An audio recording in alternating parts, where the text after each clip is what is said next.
On a fait la lecture de Apocalypse 8 ce matin. C'est d'ailleurs ça qu'on va regarder ensemble. Je vais quand même prendre le temps de récapituler juste un petit peu ce qui a précédé, très rapidement en fait, ce qu'on a vu au chapitre 6, au chapitre 7, pour retenir l'essentiel, d'accord? Question de... Puis je vais probablement le faire occasionnellement parce qu'il y a tellement de détails là-dedans qu'on pourrait s'y perdre, mais peut-être à force de rappeler ce qui est très important, bien on ne perdra pas de vue le message. Au chapitre 6, je vais juste vous rappeler qu'il y a eu l'ouverture de 6 sceaux. Vous vous rappelez de ça? Les 4 premiers étaient particuliers, puis sont souvent les plus populaires parce que c'est les 4 cavaliers, les 4 chevaliers de l'Apocalypse, les 4 cavaliers de l'Apocalypse qui se manifestaient. Et en passant, il y a vraiment, si c'est pour votre loisir personnel, là, vous lisez ce chapitre 6-là, ou les 6 sceaux en fait, avec comment Jésus a parlé des temps de la fin, et en particulier dans l'Évangile de Luc. Au chapitre 21, là, il y a vraiment beaucoup de correspondance. C'est intéressant. Fait que c'est probablement aussi, c'était probablement volontaire qu'on ait un aperçu très général au chapitre 6 de comment les temps de la fin vont s'exécuter. Et en passant, les temps de la fin, je vous le rappelle, ça a commencé quand? À la croix. Et ça se poursuit jusqu'à son retour. L'Apocalypse semble montrer qu'il va y avoir une intensification qui va précéder le retour du Seigneur. Donc, plus intensément des épreuves, des calamités, des choses assez extraordinaires des fois. Mais dans l'ensemble, on voit ça de la croix jusqu'à son retour, à travers toutes les époques, tous les âges, pas partout en même temps non plus. Et donc, le chapitre 6 était là pour nous rappeler à peu près ça. Et puis, entre autres, en nous disant qu'à travers l'époque de l'Église, il va y avoir des jugements qui annoncent le grand jugement final. Ces jugements sont de toutes sortes. On a entendu parler de faux prophètes, qu'on pourrait dire de fausses religions ou des idéologies qui conduisent dans l'erreur, des guerres, des famines, des épidémies, des catastrophes naturelles. Et c'est aussi l'époque où l'Église va être traitée injustement. Pas partout, pas tout le temps, mais de manière récurrente, l'Église va être persécutée. Et ça va être l'occasion pour elle de rendre témoignage à la vérité, au prix de sa vie s'il le faut. Ce qu'on voyait ça, entre autres, quand le 5e sceau a été brisé. Et ce qu'on voyait à ce moment-là, c'est des croyants qui demandaient à Dieu, jusqu'à quand, Seigneur, tu vas attendre avant de nous rendre justice ou de te venger de nos persécuteurs? Et là, on peut être étonné de se dire que c'est des chrétiens qui demandent ça. Est-ce que c'est normal de demander que justice soit rétablie? Absolument. Il faut que justice soit rétablie, et on l'a martelé dernièrement, et je vais insister là-dessus, puis l'Apocalypse va être l'occasion de le rappeler. Il faut que justice soit rétablie. Si Dieu n'est pas juste, alors vous pouvez trembler de peur parce qu'on ne peut pas être certain de son amour non plus. S'il change d'idée et qu'il dit « Ah, c'est pas grave, je laisse faire », puis écoutez, c'est épouvantable. Ça serait épouvantable. Il n'y aurait aucune stabilité, aucune valeur certaine dans l'univers. Alors, il faut que justice soit faite. Alors, pour tous ceux qui ne veulent pas un jour avoir à payer leur dette éternelle à Dieu lui-même, ce qui serait dramatique, eh bien, il y a déjà une provision. C'est Jésus-Christ. Lui a subi le châtiment éternel, la colère de Dieu à notre place. Et là, c'est le temps, c'est la période, le temps de l'Église, c'est le temps pour dire « Oui, Seigneur, moi, je ne suis pas capable de payer cette dette-là. Je ne veux pas la payer. Paye-la pour moi. Christ l'a fait. Parfait. Je le reçois. » Alors, c'est le temps pour ça. Le chapitre 7, lui, justement, ça nous montrait, c'était une parenthèse, parce qu'on est toujours rendu au 6e sceau. Il y en a 7, mais on n'a pas vu c'est quoi qui se passe quand le 7e sceau est brisé. Bon, on a un chapitre 7 qui vient faire comme une parenthèse pour nous dire comment et pourquoi ceux qui appartiennent à Dieu vont être protégés pendant cette grande époque, même à travers des fléaux terribles parfois. Comment l'Église, elle, va être protégée, non pas des souffrances, mais elle va être protégée, gardée dans la foi. et au point même d'être capable de passer et de persévérer jusqu'au bout malgré ces épreuves-là. C'est dans l'épreuve, justement, que les croyants apprennent à se reposer sur la vérité. Quelle vérité? Que nous sommes connus de Dieu. Connus de Dieu. Ça ne veut pas juste dire « Ah, je pense, j'ai déjà entendu parler de cette personne-là. » Non, non. Quand Dieu nous connaît, c'est qu'il nous connaît par notre nom. Il nous connaît de fond en comble. On est élus, il nous a choisis, marqués du sceau du Dieu vivant, qui était quoi? Le Saint-Esprit, c'est-à-dire sa présence permanente avec nous. Très réconfortant. On est protégé du jugement dernier, comme je viens de le dire. Pourquoi? Il y a juste une façon d'échapper au jugement dernier, qui s'en vient, qui va venir. Il y a juste une façon d'échapper au jugement dernier. Il faut avoir une justice parfaite. Dieu n'exige rien de moins que la justice parfaite. Est-ce que quelqu'un peut prétendre être capable de présenter ça devant Dieu? Impossible. Impossible. Alors, on est dans de beaux draps. Ça ne va pas bien. Sauf si elle nous est donnée, cette justice-là, gratuitement. Et qu'est-ce que Christ a fait? C'est exactement ça. Lui a obéi parfaitement. Lui a vraiment honoré le nom de Dieu, sans jamais commettre aucun péché. Et à la croix, il a pris sur lui notre condamnation, et en échange, il nous donnait sa justice parfaite. C'est complètement injuste. Ça, c'est injuste. Ça, c'est injuste qu'on soit sauvé par la justice de Jésus-Christ. C'est très injuste. Mais Dieu l'a fait gracieusement. Et il l'offre toujours d'ailleurs. C'est offert à quiconque le veut. Et donc, ces personnes dont on vient de nommer quelques privilèges, quelques grâces, bien, c'est eux qui peuvent se tenir devant Dieu. Parce que, rappelez-vous, à la fin du chapitre 6, il y avait cette question, mais qui peut subsister devant la colère de Dieu et de l'agneau? Qui peut subsister? C'est comme ça que ça se termine, avec une question. Chapitre 7 répond, ceux qui appartiennent à Dieu, tout simplement, parce qu'ils peuvent se présenter devant lui avec une justice parfaite qui leur a été donnée gratuitement. Alors maintenant, on est rendu au chapitre 8. Les versets 1 à 13 qui ont été lus ce matin, je ne vais pas les relire au complet, je vais faire des petites sections des fois. Et donc, on a ici, enfin, la rupture du 7e sceau, parce qu'il en restait un. Là. Il y en a 7, il faut briser les 7 avant de pouvoir ouvrir ce fameux livre qui est, on verra plus tard qu'est-ce que c'est, mais le 7e sceau. Et qu'est-ce qui se passe au 7e sceau? Ça va être un focus, là on va faire un focus, OK? Fait que je vous rappelle qu'on est un peu comme dans un film, c'est un film à grand déploiement, l'Apocalypse, il y a beaucoup d'images, c'est comme un genre de film en 3D quasiment, là, avec c'est spectaculaire, c'est spectaculaire. Et donc on va faire maintenant un focus, on va aller voir de plus près en quoi consiste cette colère de l'Éternel qui est annoncée au 6e sceau, là. Parce que là, maintenant, cette colère-là va se manifester plus précisément et on va comprendre c'est quoi sa nature, pourquoi cette colère-là. Et en fait, on va voir qu'elle s'adresse ou elle est dirigée contre ceux qui résistent à Dieu. Le 7e sceau dévoile comment le jugement dernier va faire sentir l'arrivée de ce grand jugement et donner une idée de son caractère redoutable. Redoutable. Rappelez-vous ce que les gens criaient devant la colère de l'agneau au chapitre 6, c'est « Montagne, tombez sur nous, cachez-nous devant la colère de ce Dieu de l'agneau. » Imaginez. Donc, les chapitres 8 et 9, c'est comme une espèce de roulement de tambour. Vous savez, un roulement de tambour, je ne sais pas si vous êtes déjà allé, je ne sais pas moi, au cirque, vous avez vu ça à la télévision, il y a un roulement de tambour. Qu'est-ce qui se passe dans ce temps-là? On se met sur le bout de notre chaise et on se dit, il va arriver quelque chose. Ou bien c'est juste avant que l'acrobate fasse son saut périlleux, puis là on est, vas-tu réussir?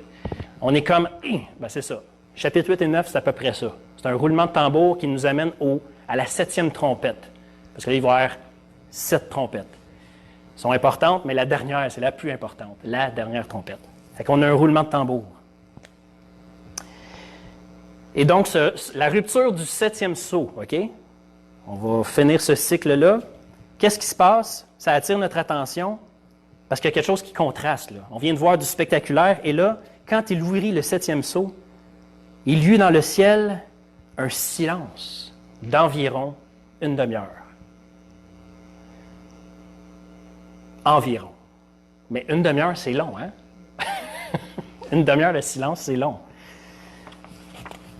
Est-ce que ça vous est déjà arrivé d'être dans une foule bruyante, puis, en fait, peut-être que vous ne vous rappelez plus, là, mais avant, ça existait, ça arrivait des choses comme ça. On était dans des foules et on était là, puis il y avait du bruit, puis il y avait plein de gens, puis on parlait fort. Avant, c'était normal même. Et donc, vous rappelez-vous, ou avez-vous déjà vécu ça, vous êtes dans une foule bruyante, là, vous êtes obligé d'hausser le ton pour vous faire entendre, puis on dirait qu'il y a comme une surenchère à un moment donné. Là. Et à un moment donné, vous vous surprenez à parler plus fort que tout le monde parce que tout le monde a arrêté de parler. Là, vous vous rendez compte que tout le monde est dirigé dans une, je sais pas, regarde quelque chose, il vient de se passer de quoi, là. On est comme, et là, vous étiez le dernier à vous en rendre compte, fait que tout le monde a entendu ce que vous disiez à votre interlocuteur. On a ici à peu près un effet contrastant comme ça. Le 7e sceau nous surprend parce que toute la cour céleste, là on est dans le ciel en passant, Jean est témoin de ce qui se passe dans la cour céleste où le trône de Dieu rayonne de toute sa gloire. Et tout d'un coup, il y a un silence imposant et comme une attente respectueuse. Je ne sais pas s'il y a des gradins, là, puis là, tous les anges sont comme dans un amphithéâtre, puis ils regardent qu'est-ce qui se passe, puis là, c'est le silence total. On entendrait une mouche voler. Quelque chose a coupé le sifflet. Qu'est-ce qui se passe? Qu'est-ce qui se passe? Pourquoi est-ce qu'on garde 2 minutes de silence à l'armistice, le 11 novembre? On a instauré ça en 1919, si j'ai bien compris, suite à la Première Grande Guerre, et c'est 2 minutes de silence en passant, c'est pas une. Il y a eu un débat là-dessus, mais 1 minute de silence en mémoire de tous ceux qui ont péri dans le conflit, ou les conflits, et 1 minute de silence en l'honneur des survivants. Mais ça fait quoi? C'est pour marquer notre solidarité, notre unité, notre soutien pour les familles des victimes. En fait, c'est une forme de respect, d'honneur, et en fait, d'honneur rendu à la dignité humaine. C'est une marque d'humilité aussi. Mais dans l'Écriture, le silence joue un rôle particulier. Parce qu'il ne faut pas oublier, l'Apocalypse est écrite en faisant référence pratiquement exclusivement à l'Ancien Testament. Il y a des raisons pour ça. Donc, il faut lire l'Apocalypse avec l'Ancien Testament à côté. Mais dans l'Écriture, le silence, qu'est-ce que ça veut dire? Il y a des passages clés qu'on a lus jeudi passé qui annoncent l'action de Dieu. Dieu s'en vient agir. Là. Il va se passer quelque chose, un peu comme le roulement de tambour, on est là, mais là, le silence joue ce rôle-là. Et Dieu va agir, mais comment? Plus particulièrement, il va juger. Il s'en vient pour juger. Et son jugement fait 2 choses tout le temps. C'est une mauvaise nouvelle pour les ennemis de Dieu, mais c'est une bonne nouvelle pour ceux qui lui appartiennent. Donc le jugement de Dieu, il ne faut pas entendre juste comme quelque chose de terrible. C'est terrible, mais pour ceux qui s'opposent à Dieu. Mais pour ceux qui ne s'opposent pas à Dieu, le jugement, c'est une très bonne nouvelle. C'est un moment solennel dans l'Écriture quand il y a des silences. Je vous avais donné les références. C'est un moment qui appelle le respect et l'humilité parce que Dieu va faire quelque chose. Je vous donne juste une référence, entre autres, c'est celle d'Habacuc, en fait 2. Habacuc 2, je vous l'avais donnée, là, mais je vous la redonne ici pour ceux qui n'étaient pas là. Donc 2, verset 20, et le verset 2, en tout cas, chapitre 3, verset 2 aussi, qui se lit comme ça. « L'Éternel est dans son saint temple, que toute la terre fasse silence devant lui. Éternel, j'ai entendu ce que tu as annoncé, je suis saisi de crainte. Accomplis ton œuvre dans le cours des années, ô Éternel. Dans le cours des années, manifeste-la, mais dans ta colère, souviens-toi de tes compassions. » Dans Sophonie, chapitre 1, verset 7, ça dit « Silence devant le Seigneur, l'Éternel, car le jour de l'Éternel est proche, car l'Éternel a préparé le sacrifice, il a choisi ses conviés. » Ça annonce l'intervention puissante et même terrible de Dieu, mais ça n'enlève pas toute espérance, parce que Habakkuk disait, « Mais souviens-toi, Seigneur, souviens-toi de ceux qui t'appartiennent, de tes compassions. » Du côté des êtres humains, devant Dieu, quand ils sont devant Dieu, le silence, ça peut être un signe de repentance, justement en réponse à ce jugement-là, comme on le voit dans le psaume 39, au verset 10 et 11. « Je reste muet, je n'ouvre pas la bouche, car c'est toi, Éternel, qui agis. Détourne de moi tes coups, je succombe sous les attaques de ta main. » Fait qu'on a encore là une marque de silence qui est comme un respect devant le fait que Dieu agit, mais en même temps une prière qui dit « Seigneur, s'il te plaît, épargne-nous ou épargne-moi. » Donc, le silence.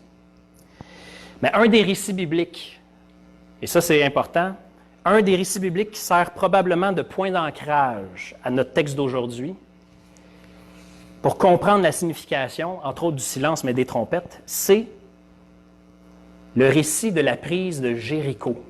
Vous rappelez-vous de ça? La ville de Jéricho. C'est une ville importante, stratégique, dans le pays de Canaan. Puis le pays de Canaan, c'est le pays que Dieu a promis à son peuple de lui donner. Mais il n'est pas conquis encore. Là, on est loin, là, c'est dans le temps de Moïse.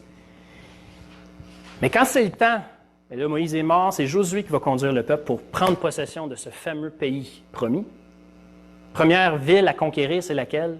C'est Jéricho.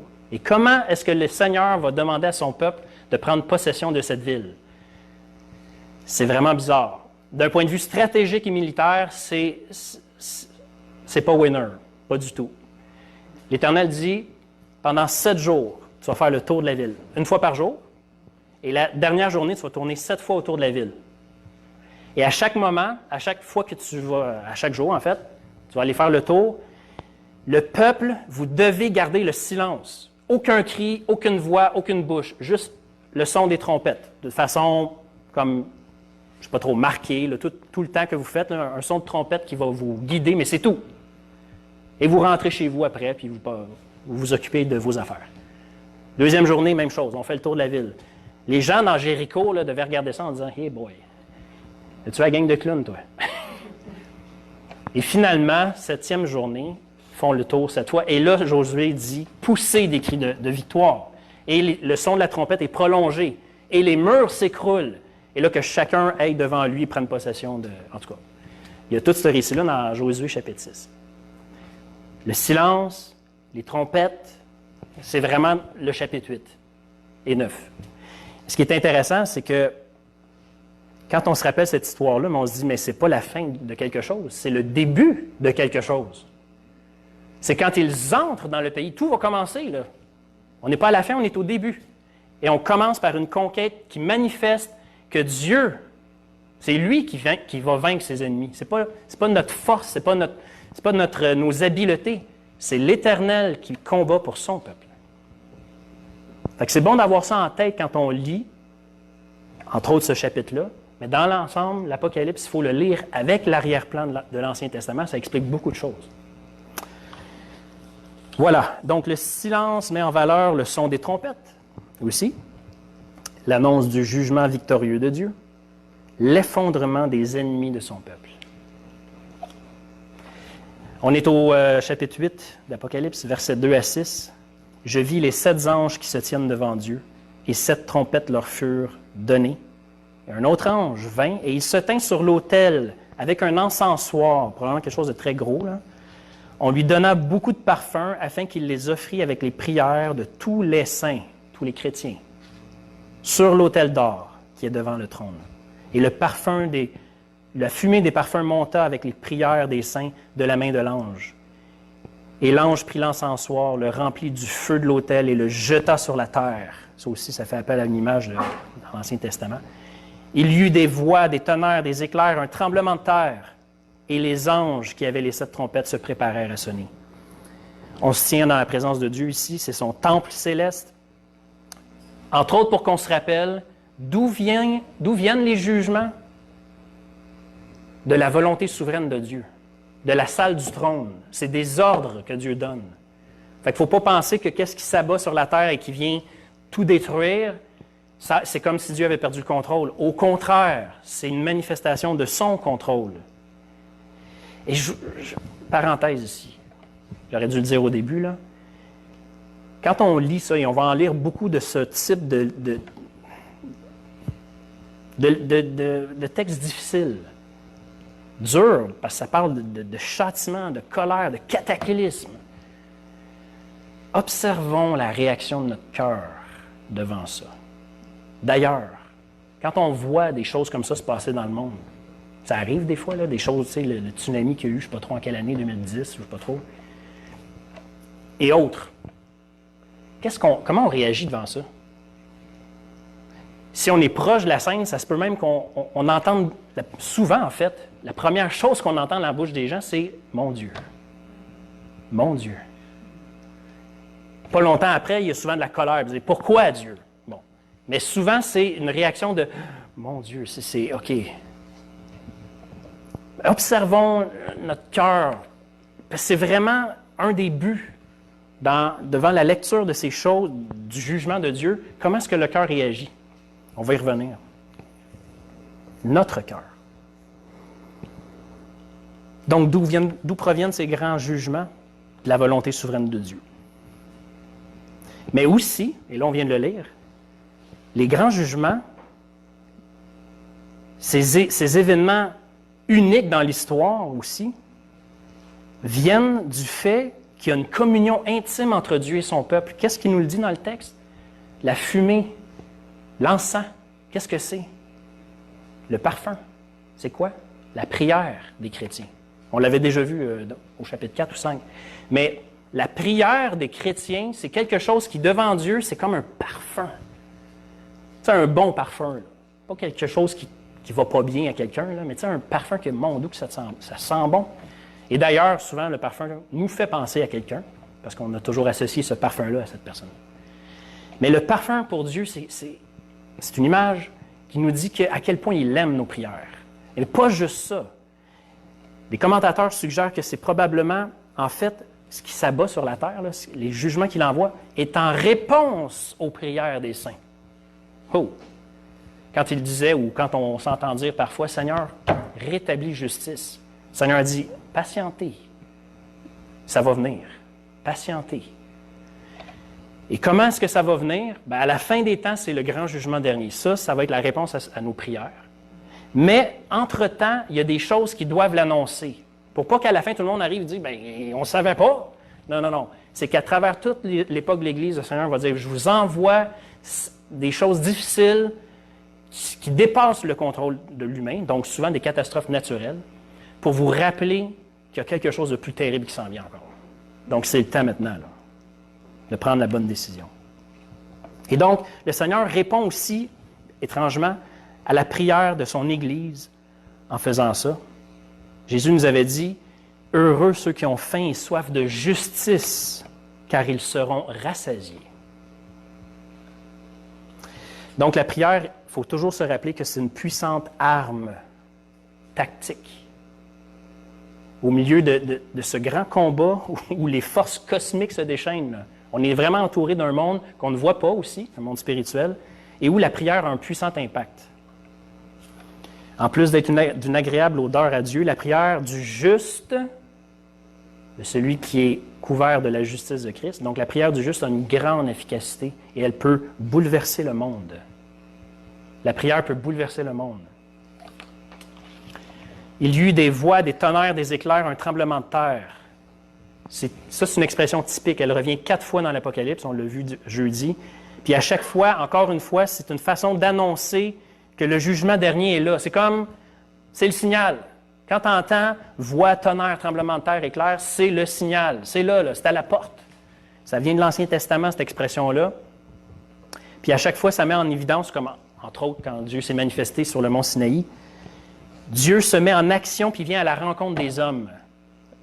Quand Dieu vient à la rencontre des hommes, bien, ça fait peur. C'est supposé de faire peur. Ça l'inspire un profond respect ou une profonde crainte au point de dire « Cachez-nous, montagne, tombez sur nous, c'est mieux de souffrir, d'être écrasé par une montagne que de paraître devant le Dieu très saint. » Sauf pour les chrétiens qui peuvent dire « Ah, mais moi, je peux me tenir en paix devant Dieu. La colère est déjà passée. » Les versets 7 à 11, c'est les trompettes, les 4 premières. Puis il faut comprendre que cette colère, parce que les trompettes annoncent des jugements particuliers. Okay? On les a lus tantôt, je ne vais pas les relire.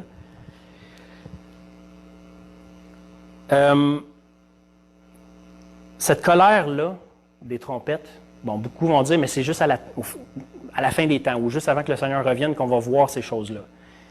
Fort probablement d'une manière plus intense, comme je l'ai dit, oui, mais à travers toute l'Église, il y a eu de ce type de jugement plus particulier qui appelle à la repentance, mais aussi qui vient confondre les humains. D'une manière qui nous met dans un « mais mon Dieu, c'est quoi ça? » Tout au long de l'Église, il y en a eu de ça. C'est sûr qu'il va y en avoir probablement plus intensément vers la fin, mais il ne faut pas réserver ce qu'on a lu à « c'est pour plus tard ». Ça. Non, non, non. Ça peut encore avoir lieu maintenant.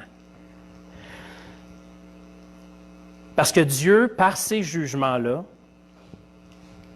veut montrer, ou en fait, il veut imposer une profonde prise de conscience à tous les incrédules. Paul en parle de ça. Dans le premier chapitre de Romains, peut-être que vous vous en rappelez, où il dit « La colère de Dieu se révèle du ciel ».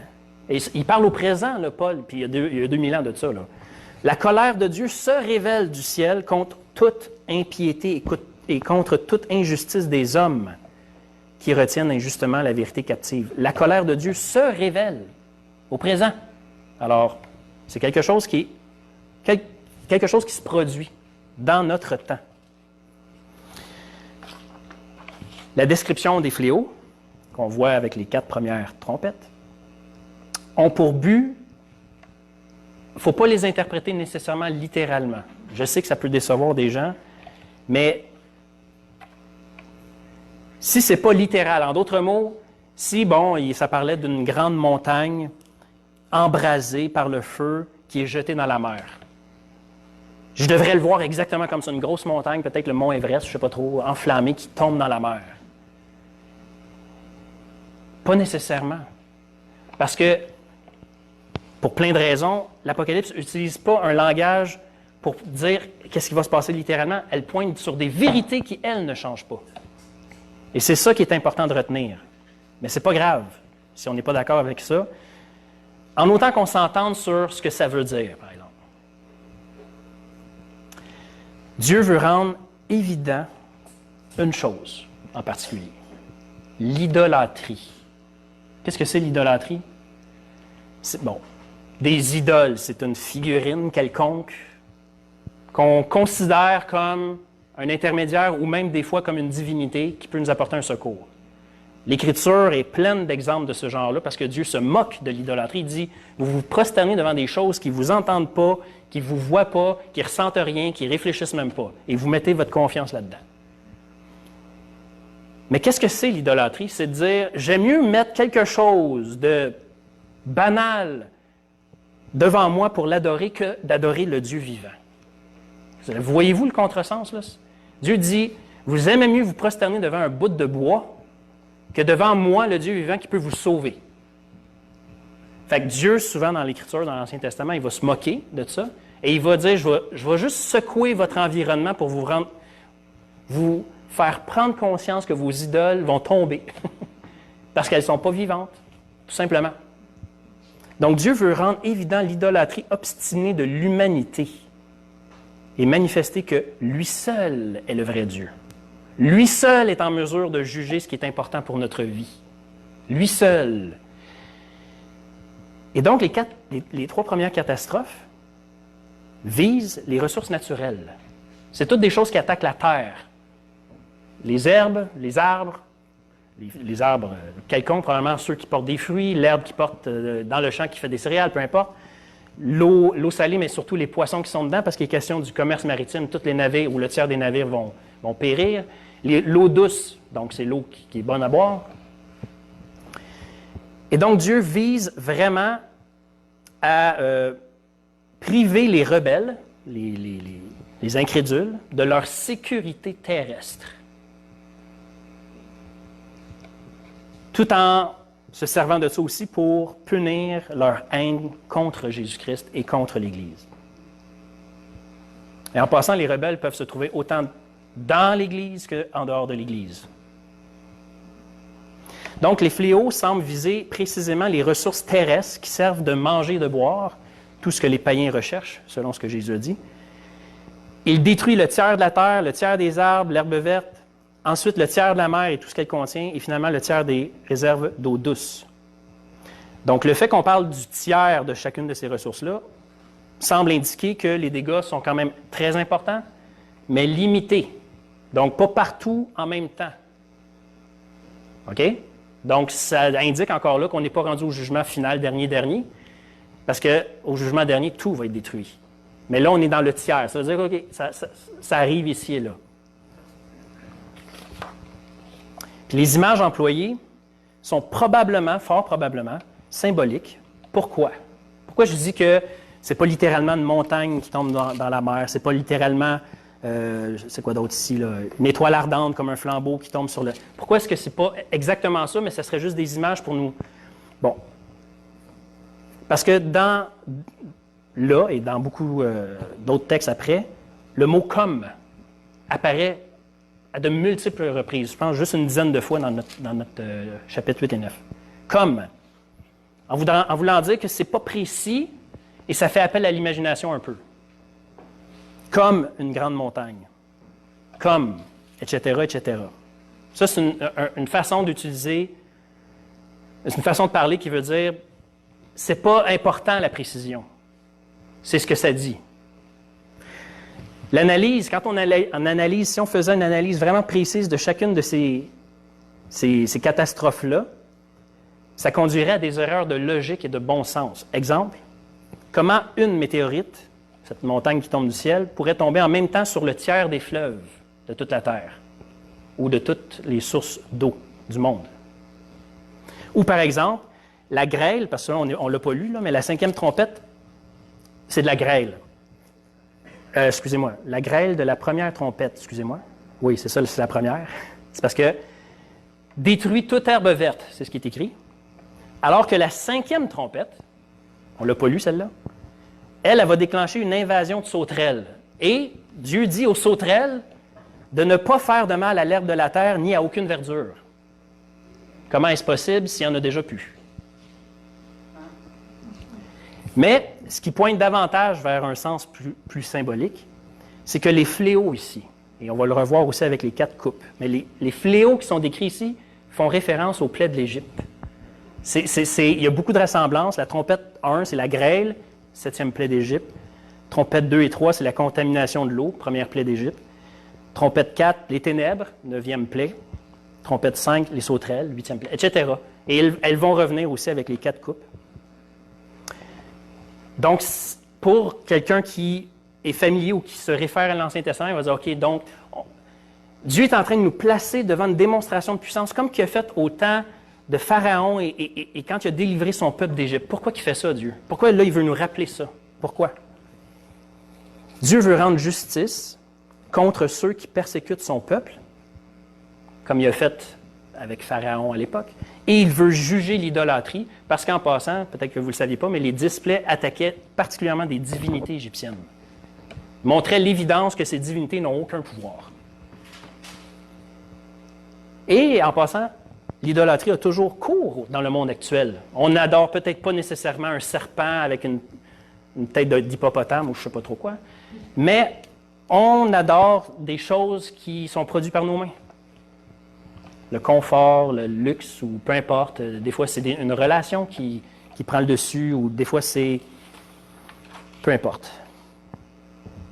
Allez relire Romains 1, où est-ce que Paul nous rappelle que l'être humain, dans sa folie, se croyant sage, a décidé d'adorer la création plutôt que le Créateur. Et qu'est-ce que Dieu a fait? Qu'est-ce que Dieu fait devant ça? Eh bien, Dieu livre l'humanité à ses propres penchants. Ça, c'est le jugement de Dieu. Comment est-ce que Dieu juge? Il dit, tu veux rien savoir de moi? Que ta volonté soit faite. Vas-y, arrange-toi. Et ça, c'est le pire des châtiments. En fait, savez-vous quoi? C'est l'enfer avant l'enfer. Parce que l'enfer, ça va être ça. c'est Dieu qui va dire que ta volonté soit faite. Tu ne veux pas que je règne sur toi, mais maintenant, c'est toi qui vas régner sur ta vie pour toujours. Donc, par ses jugements annonciateurs, Dieu dévoile la transgression du premier commandement. Tu aimeras, en fait, ça, c'est pas le... Oui, c'est le premier commandement. Tu aimeras le Seigneur ton Dieu de tout ton cœur, de toute ton être, de toute ton âme, et tu n'auras pas d'autres dieux devant ma face. Les transgressions de l'humanité sont mises en évidence par ces châtiments que Dieu envoie. Pas toujours, par exemple. Pas toujours. Des fois, Dieu envoie des châtiments moins évidents, mais des fois, et c'est là que je nous rappelle d'observer nos cœurs quand des choses terribles arrivent sous nos yeux ou quand on regarde ça aux nouvelles puis qu'on se dit, mais est-ce qu'on ne sent pas des fois un genre de colère qui monte un peu? On va dire, mais Seigneur, qu'est-ce que tu fais? Il faut être très, très prudent quand on entend ça parce que la colère peut nous amener à pécher encore davantage. Mais en tout cas. Voilà, ce ne sont que les premiers jugements qu'on voit ici avec les 4 premières trompettes. Révèlent que Dieu s'attaque à toutes les ressources dont les hommes font dépendre leur salut. Il renverse leur fausse sécurité. Voilà à quoi servent les jugements de Dieu. Et on sait que ces jugements ne sont pas réservés juste pour la fin des temps, ces fléaux-là. Parce que le mot fléau, qui est utilisé au chapitre 9, pour parler de tout ça, là,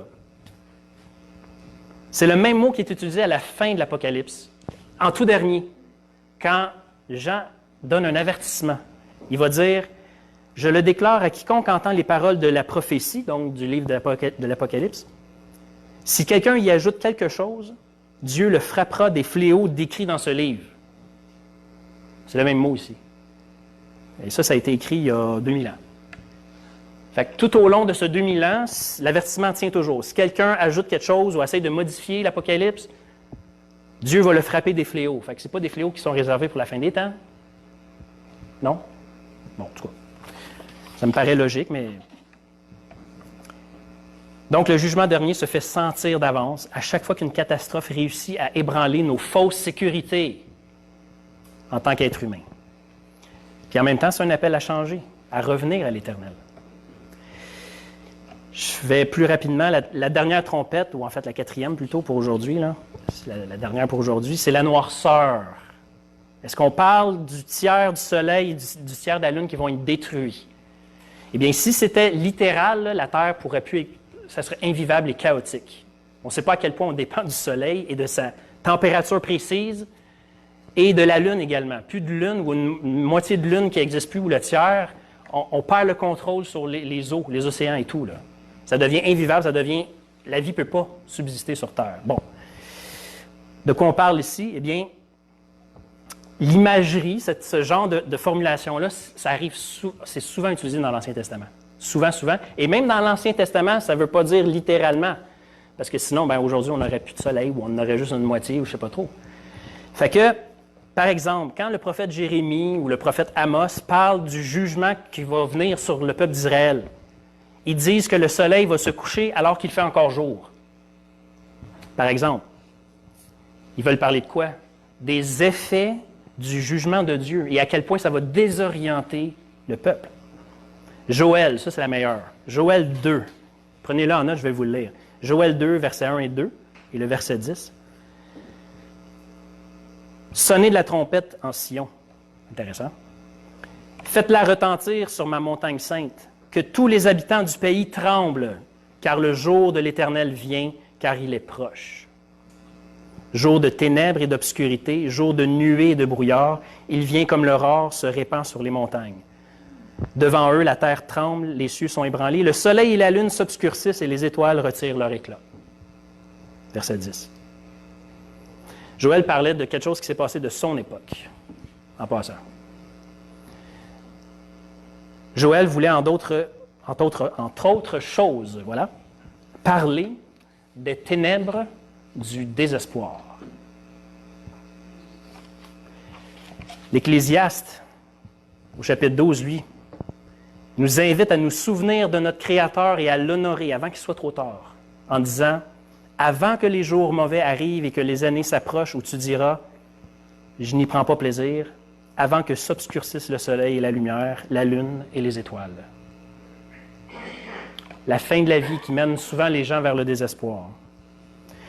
Les prophètes utilisaient souvent cette métaphore-là de la lune et du soleil qui perdent de leur clarté quand ils annonçaient la ruine d'un pays quelconque. Comme Ézéchiel, quand il parle du jugement contre l'Égypte, au chapitre 32, il va dire, versets 7 à 9, « Quand je t'éteindrai, là, il parle à l'Égypte, là, « Quand je t'éteindrai, je voilerai les cieux et j'obscurcirai leurs étoiles. Je couvrirai le soleil de nuages et la lune ne donnera plus sa lumière. J'obscurirai à cause de toi tous les luminaires des cieux et je répandrai les ténèbres sur ton pays, dit le Seigneur l'Éternel. J'affligerai le cœur de beaucoup de peuples quand j'annoncerai ta ruine parmi les nations. » À chaque fois, ça souligne l'effet produit par quelque chose de très pénible, qui est permis par Dieu. Des effets comme le désespoir, la peur, la terreur, la dépression. Aujourd'hui, on dirait « je ne vois plus la lumière au bout du tunnel ».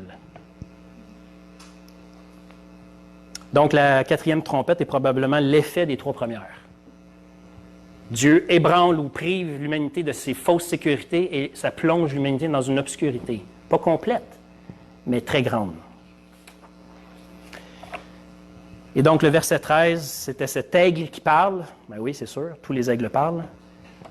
Qui dit « Malheur, malheur, malheur aux habitants de la terre à cause des autres sons de trompette qu'on va lire prochainement. » Les habitants de la terre, quand vous voyez cette expression-là dans l'Apocalypse, c'est vraiment ceux qui ne regardent pas au-dessus de l'horizon de ce monde. Ceux qui habitent dans ce monde, mais qui rejettent Dieu et son royaume. Comment est-ce que tout ça vient nous rejoindre? Et c'est là que je vous rappelle de lire l'Apocalypse en sondant notre cœur ou en étant attentif à nos réactions, comme là, sachant que Dieu va détruire, laissera pas de chance éventuellement. Tout ça, qu'est-ce que ça évoque ou qu'est-ce que ça éveille en vous? Qu'est-ce que ça éveille en moi? C'est quoi notre réaction?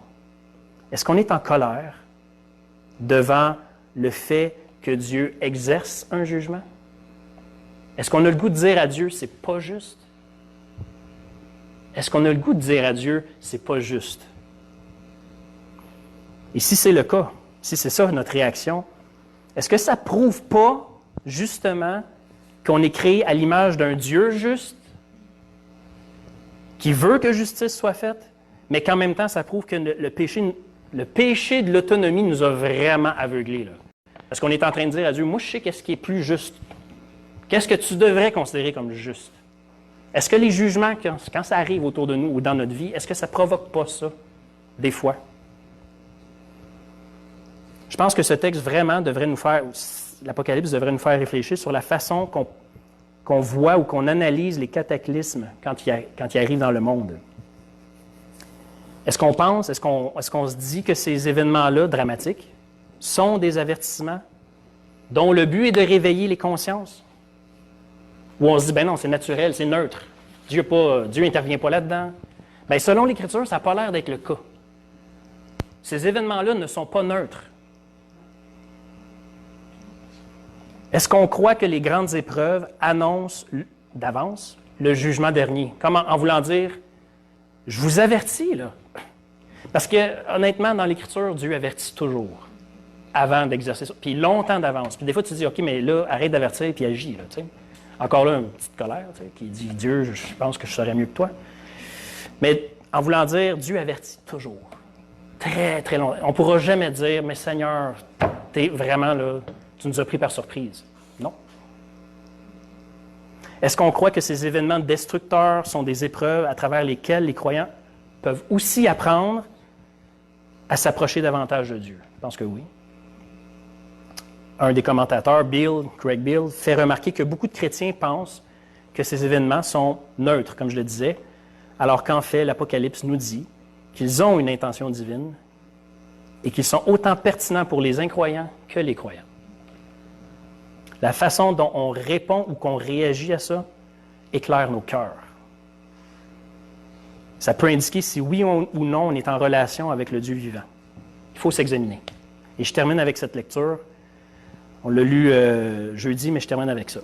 C'est dans Sophonie, chapitre 2, versets 1 à 3. Devant ça, Rentrez en vous-même. Examinez-vous, nation sans pudeur. Avant que le décret s'exécute et que ce jour passe, comme la balle, avant que la colère ardente de l'Éternel fonde sur vous, avant que le jour de la colère de l'Éternel fonde sur vous, cherchez l'Éternel, vous tous, humbles du pays, et pratiquez ses ordonnances. Recherchez la justice, recherchez l'humilité.